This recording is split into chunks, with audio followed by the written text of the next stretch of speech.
Yesterday, I did this post. I'm going to run through it again real quick.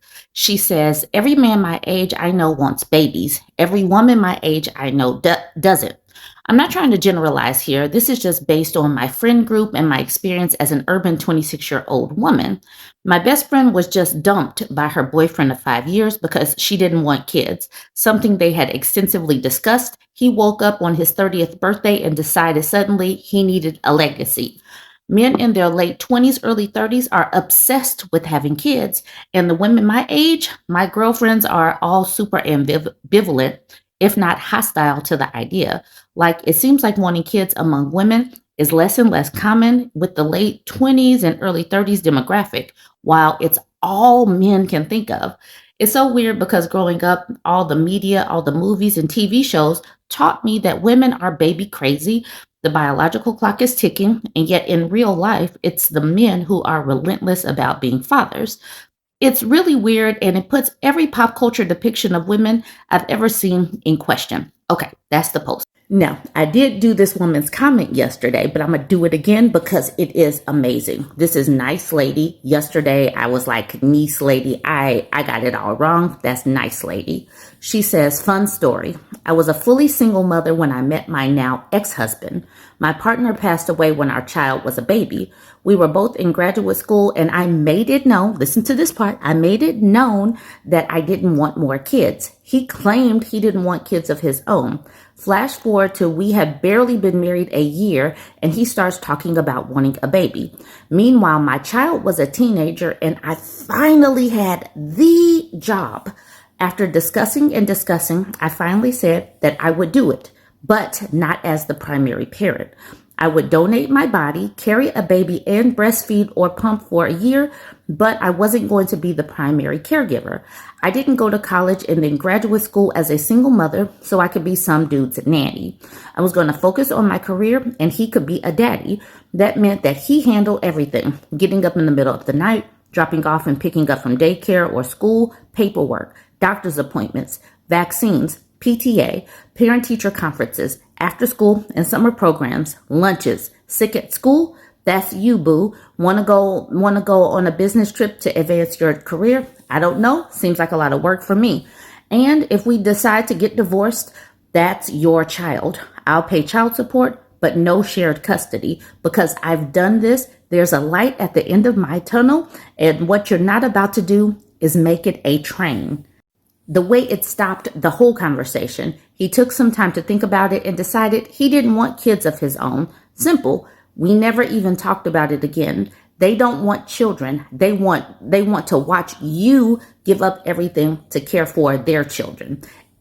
So that's where it stopped yesterday. Then people started giving it to this woman, and she had to come in and make an edit. Not all men, you effing babies. All right, let's look at some of these comments because when I took the screenshots originally, all of these comments weren't here. Somebody came in and tagged me under her comment again so that I could see all of the emotional tears and the hysterical men.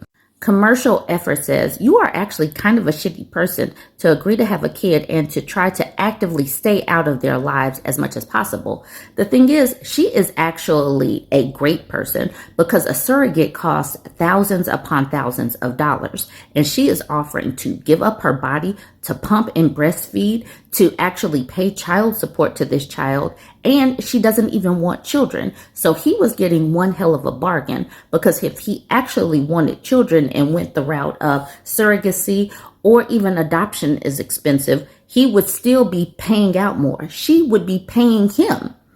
Nice Lady says to Commercial Effort, I laughed and laughed and laughed at this comment.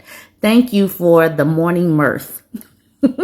I was sitting up here reading all of this and I had to comment. I was like, ma'am, you're handling this comment section like a boss and I love it. I made a video on the original post. Now I'm going to collect the salty tears of the emotional men's you may cry. Thank you for your service. This has been a pleasure to witness. Now let's look at some more of these comments. Opal B says, I think this is the deal with a lot of men. They want children, but they don't want to be fathers, as in fully involved, equal parenting fathers. They want kids in much the same way someone wants pets, something cute and fun to enjoy when it's convenient. And to that, Sizzin says, men want to be held to the standards of fathers. Men don't want to be held to the standards of mothers. Oh my goodness. I don't think that we've seen that one before. Men don't want to be held to the standard of mothers. Cranky Lasaurus says men wouldn't last an effing week being held to the standards of women and mothers. So now we have a man that is interpreting or reinterpreting what she says. I want kids. And then she says, okay, I won't take care of them. And then it says, oh, well, I don't really want to have the weight of a child on me alone, so I guess not. Here is his reinterpretation of what she said. He didn't want to give up everything to care for my children. That is an undeniable proof that what they all want is for you to give up everything to take care of their children.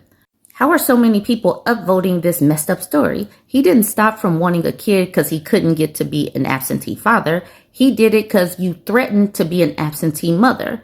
It's not a story you should be proud of, girl. Ugh. And she says, ha, ha, ha, ha, ha. Your reading comprehension is hilarious.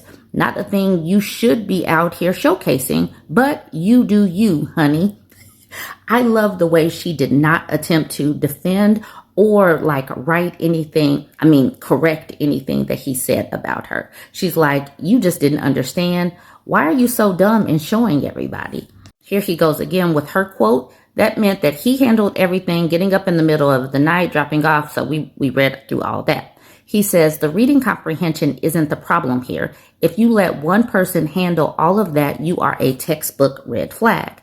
Literally make the experiment, go into whatever women's subreddit and make a post saying, my husband and I have a kid, but he doesn't want to take care of any of these. And let's look at the answers.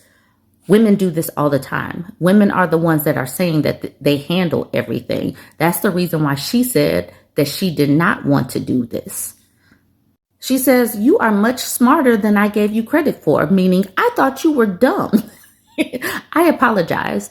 You completely understood my new terms. What you missed was the part where I was honest upfront about not wanting more kids and how he agreed and we were married. Then he wanted to have another child. Then he wanted me to have another child.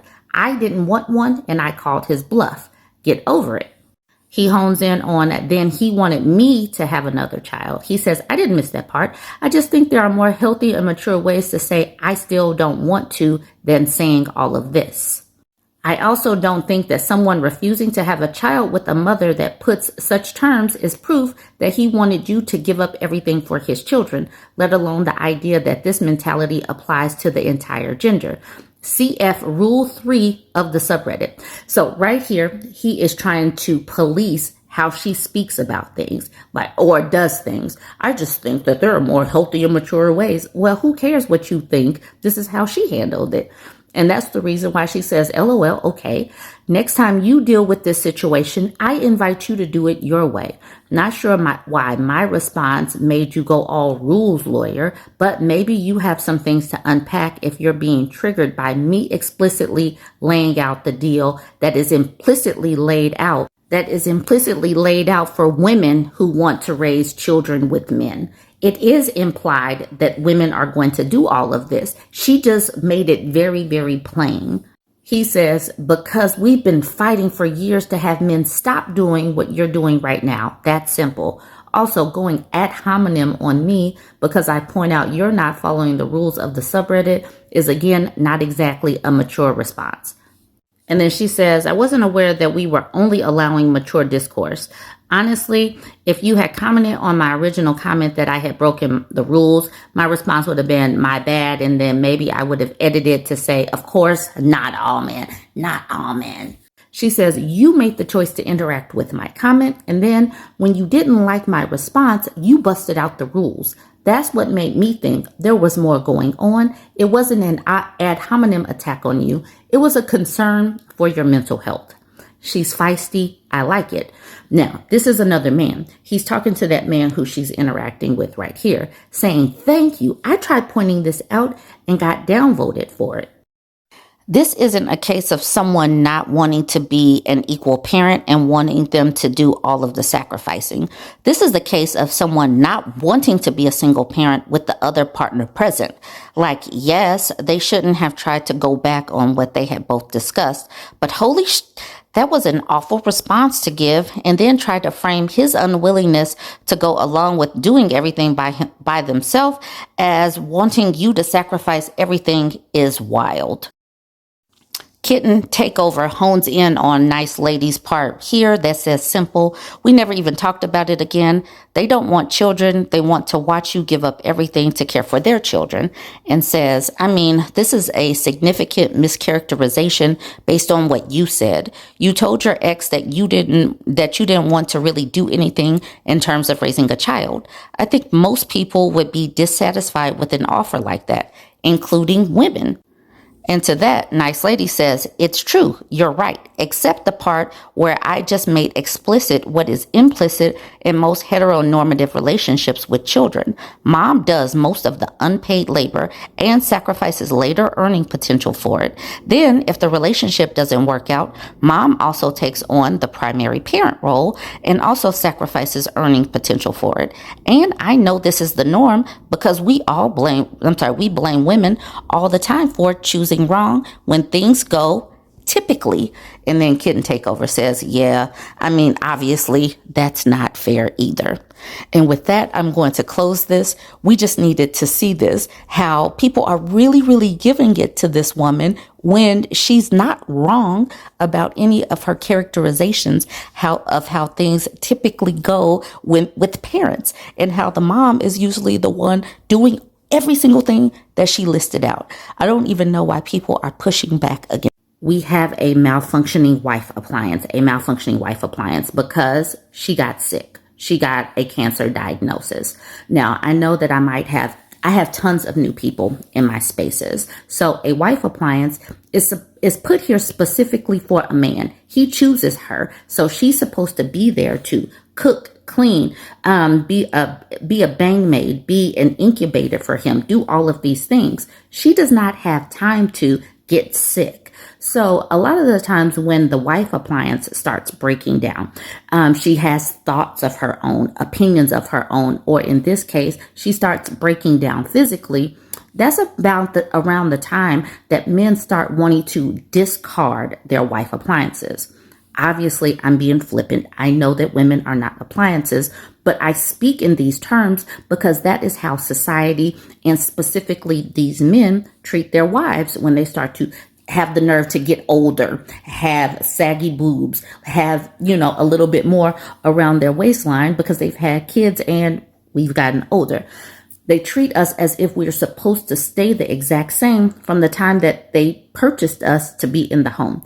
And then they do trade up. They talk about trading up all the time. Anyways, I am just explaining a little bit for the new people that have come into my spaces. Let's get to this woman specifically, this malfunctioning appliance specifically. Remember, appliances don't think, but this woman is thinking. She says, thinking about leaving my husband after my cancer diagnosis. She said, posted yesterday about this and realized I left out a lot of context. I was emotional and had a few beers, so my thoughts were jumbled. So here's her backstory. She's 29, he's 32.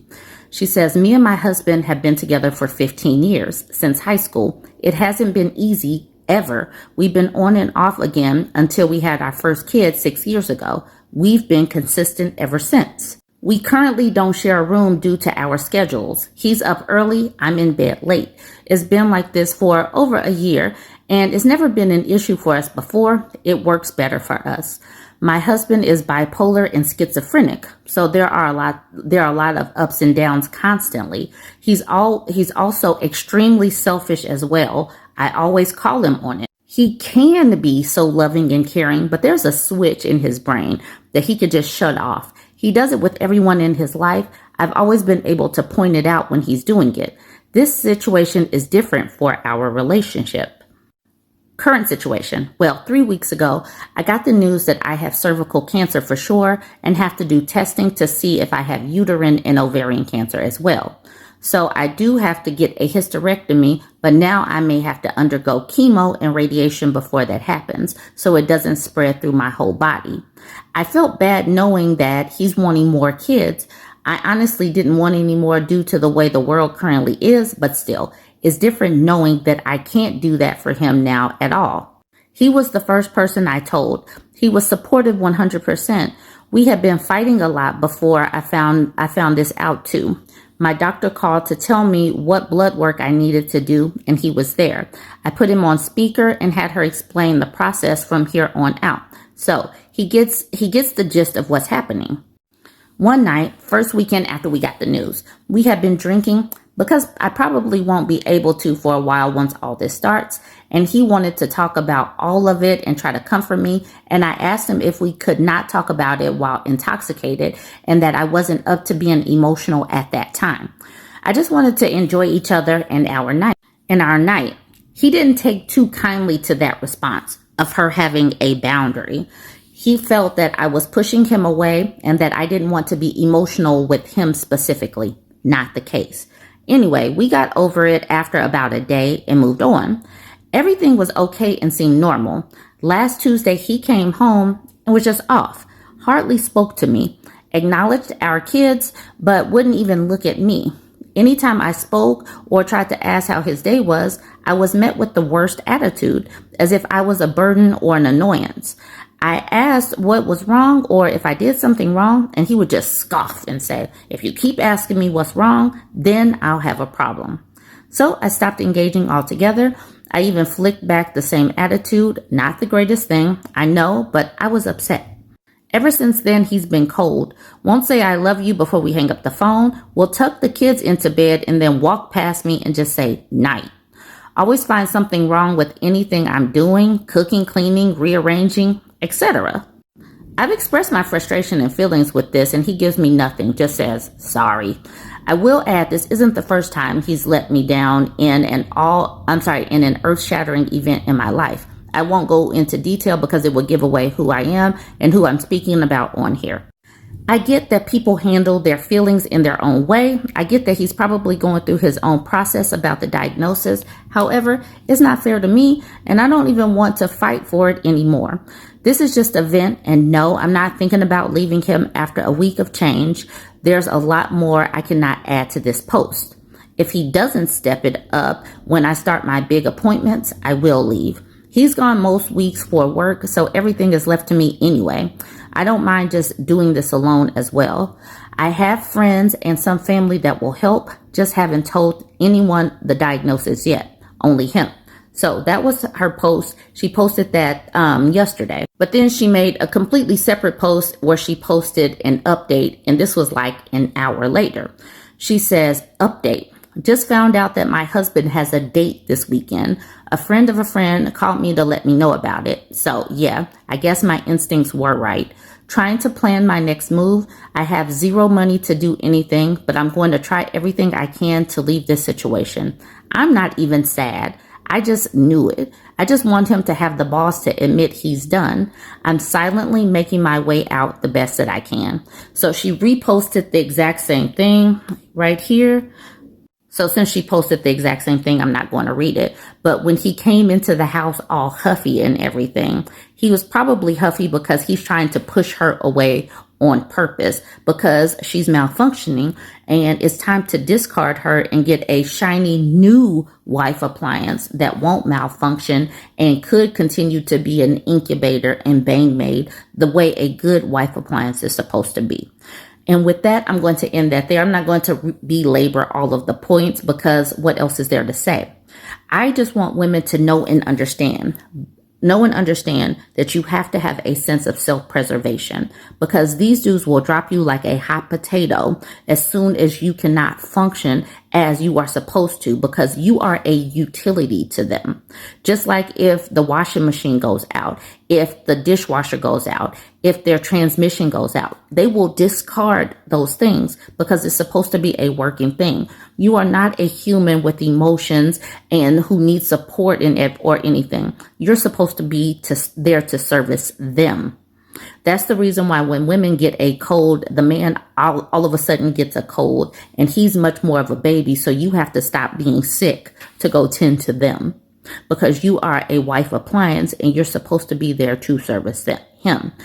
Anyways, I'm going to leave it there. Join the conversation. Make sure you talk to other people. Keep using the language of wife appliance when you see them yapping about cooking, cleaning, and being a baby maker, because that's all they see you as, a utility.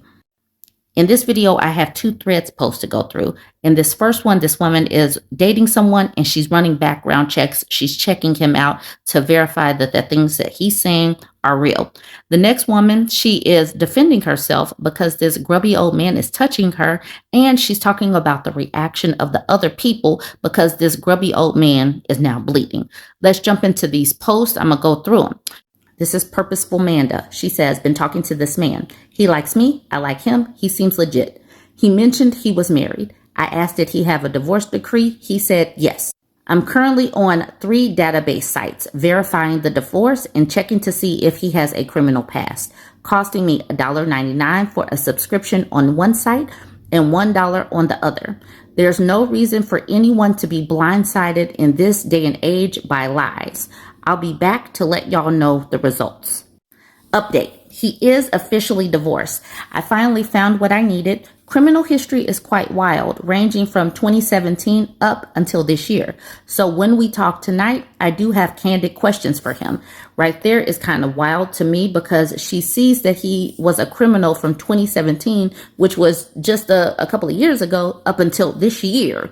So why would you even have a conversation? Why would she want to talk to him? But this is her post, so I will keep going. Now, Katie says, we'll wait for the update. So she grabs some popcorn. That's Katie waiting. She says, final update. Had a conversation with him. Asked him if he had a criminal past and anything he said he felt he needed to tell me, since he said he valued honesty. He said he got into trouble when he was younger before moving to Louisiana. The background check said the complete opposite and that the trouble was a few months ago. LOL. I didn't dive into what I know or had confirmed. I simply said that we're not a good fit. So that potential courtship is done. Over. Hands clean.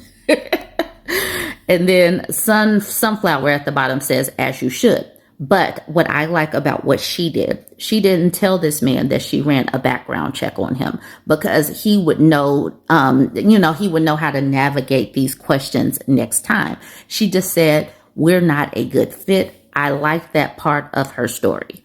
For some reason, some women prefer women to stay in the dark. So this person, Brescia, says, you doing too much, girl. Block him and keep it moving. And then she says, researching is never too much. In fact, most women don't do enough. Thank you, though. Like, why is she doing this? Why do some women prefer that other women are blind? So that's why I said it's wild how there are some women in your comments passively making snide comments about you checking him out. It's like they want you to stay blind. Miss I. Mackey says, what's the site, sis? And so these are the sites that she was on. She says Court Case Finder, Ancestry.com, BeenVerified.com, publicservicesinfo.com. So these are the websites that she used. I will leave it up on the screen for a couple of more seconds if you need to take that screenshot. As Sadiqa says, socialcatfish.com is also good. Once you have their full name, date of birth, phone number, username, email address, home address, a photo, you can do a search which will give you information down to names and locations of everyone in their family tree. That's actually kind of scary. Police and bankruptcy records, marriage and divorce records, names of their children, past, lived, and present addresses, etc. So I'm just putting that out there for you ladies, that if you can find all of this on socialcatfish.com and you don't want to be the one getting checked out, please know and understand what all people need in order to find these things. But if you are doing your due diligence and dating someone, being involved with someone, You need to know about their life. So socialcatfish.com. We have a churchy lady coming in. Honey Boulevard said, it should have been full stop when he mentioned he was married. How is your walk and his walk with God? Going through a private investigator detail, seeing an extensive criminal history, paying for things he should simply be honest about. Take a step back and think, is this what God wants for you? Is this the way he would present his son made for you? And keep in mind, when I talk about religion being male, a male deity, so many people come in, no, God doesn't have a gender, as if people don't talk about God like he's a he. People talk about God like he's a he all the time. And this is the reason why I'm like, I'm not praying to no man and I'm not submitting to a man. And they prove this stuff all the time. Anyways, back to her comment. All right, she says, a criminal who is unable to furnish documents in a timely, honest fashion. Please don't hesitate. Don't even do the removal prayer. Okay, she says all of this. And then Purposeful Amanda says, he said he was married and got a divorce. I'm verifying the divorce. Thank you, though. So this holy roller, Judgerson, she had to come in there and like, where's your walk with God? Why do you have to do all of this? And she just came in. This is the reason why I can't stand these people. But to that, I said to Purposeful Amanda, some people got to be super judgy and holy. Yikes. And then she says, thank you, though. And then the super judgy McJudgerson at the bottom says, you're welcome, keeping you in prayer, all the best. So she did all of that. And then, like, I hate these fake prayer warriors. They're honestly disgusting. You meant to, like, say, I can't believe you would put yourself in that situation, when all Purposeful Amanda was trying to do was verify. Like, I don't get these women. I don't. Maybe she really thinks that, you just find a man and just hope for the best because God put them there. I don't know. Anyways, so that's the tale of Purposeful Amanda. Here are those sites one more time: Ancestry.com, BeenVerified.com, PublicServicesInfo.com. Now to this story from Layla. Layla says, I always carry a cuticle stick in my backpack. So yesterday when I was coming back from work, I was the first person to stand up since the bus was full. Out of nowhere, this old man got up and came over to stand right next to me. Then he slipped behind me and started inching closer and closer. I played it cool and grabbed the cuticle stick. And the second he touched me, I jabbed him with it. He let out a yell. I looked at him and asked, are you okay, sir? All right. It says, that girl's crazy. She stabbed me. Oh, really? Now, on top of everything, he wanted to accuse me of attempted murder for using a cuticle stick. I asked really loudly in the same tone, why did you get up and stand right next to me, pressing up against me? And he says, I'm elderly. I have circulation problems in my legs. Just then, a woman yelled, he's bleeding from his groin. She went over and put her hand on his shoulder and asked if he was okay, if he wanted her to call an ambulance. The bus driver started staring at me in the mirror and asked what was going on. Some crazy lady said I had a knife, to which he responded, nobody move. I'm stopping at the next police car we see. I couldn't believe that random people on the bus were siding with a perverted old man just because they saw a little blood. Sexual harassment happens all the time. It's accepted, but defending yourself is somehow wrong. Like, I was dead tired. I just wanted to get home, take a shower, and sleep. And now it looked like I was going to have to spend hours at a police station. The ending was humiliating. A lady insisted that the driver stop at the next stop. It was near her house. Her husband was sick, and she couldn't be late. I felt people's eyes on me out of the corner of their eye, but when the door opened, I clutched my bag under my arm and bolted. Humiliating, I know. I felt like a criminal who beats up old people, but unfortunately, to escape a situation like that, you have to act a little crazy. So, the moral of the story: we live in a grape culture. She defended herself and people got mad at her. Like, people say to grape victims, why didn't you fight back? Why didn't you fight back? And they get mad at grape victims, or in this case, she wasn't raped, but they got mad at her for defending herself, and they had more compassion and grace and empathy because he's an old man. But old men can be perverted, just like they could be perverted when they were younger, and they just continued the behavior. I don't know what it's going to take to change, but she defended herself and she got away. That's the moral of the story. She got herself to safety. Yay. And then she came and told us this story. But you still have people telling her she was wrong. This person, Mountain Life Co., says, you literally just admitted to stabbing someone on the internet. Unless he physically touched you or groped you, you are in trouble. Don't get me wrong. Perverted, punished, but I don't think you'll win this one. And Marie was like, did you miss the part where she said he touched her? Now we have another woman that thought she was inappropriate for defending herself in the way she did. Pittman Diane says, let's think this through. He touched her, but he didn't stab her, and she had to have stabbed him pretty hard to draw blood through his clothes. We don't get to respond with greater force to contact. That ultimately creates a permission structure for people to use deadly force against non-deadly measures, and people get killed. Now, what would be the type of force that she could use against a man that's being perverted and touching her inappropriately? Like, what is the permissive response? And do you always think of permissive responses when you're being groped in, you're tired, and you're on a crowded bus? People like this irk my spirit, but this is the reason why grape culture will continue in this country. Anyways, let me know what you think about all of it. We need to make sure that we have a sense of self-preservation. Talk to your girls, like, comment, and share. And if you're not yet following me on YouTube, go ahead and follow me. All right, you all, as requested, I'm back with another set of rules. We are 10 months into this year, and it feels like we're in the 7th layer of hell. Here are the rules for surviving the rest of 2025. Number 1 is just best to stay inside. Stay inside your home, stay inside your apartment, stay inside somebody, because everything outside costs $1 million.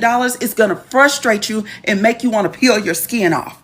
Number 2, you should have already known this was on the list. We have to avoid kitten heels at all costs to make it through the rest of 2025. I told you all that it was a form of fascism, and look at it. There's just no reason to be 0.7 centimeters off the ground. It's just not. Number 3, my God, I need you all to start reading. Do you hear me? And if you are dating someone newly, I need you to have them read to you out loud. All right. And then follow up with some comprehension questions, right? Because where we are now, everybody needs to know and retain information, and then document that information, because nobody's going to believe what is happening here. Okay. And when I say research, I don't want you all to cite one place. Go and find several places to back up what you have read. Okay. Number 4, I need you to donate. I need you to donate to causes, donate your time, money, energy to things that bring you joy. We have to get back to community, right? So I need you to do that. Whether you leave the house or not, donate your time, money, or energy to something that brings you joy, because they're trying to take it and they can't have it. Get it out. Go somewhere and scream. Do you hear me? Go somewhere and let it all out before you pull your hair out. And after you've done all you can, stand and cuss everybody out, because that's how we're going to make it through 2025.